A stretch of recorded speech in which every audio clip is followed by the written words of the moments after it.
சுவையான கலவை கலர்ஃபுல் அல்வா வாங்க எப்படி செய்கிறதுன்னு பார்க்கலாம்.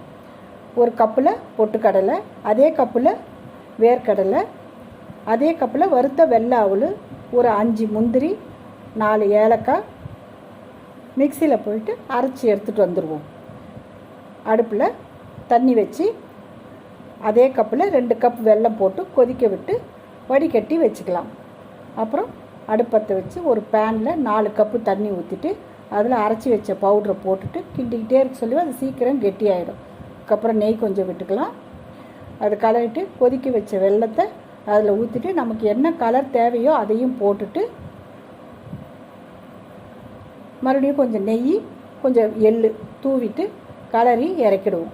இறக்கிட்டு சுட சுட பரிமாறினா சுவையான கலர்ஃபுல் கலவை அல்வா ரெடி.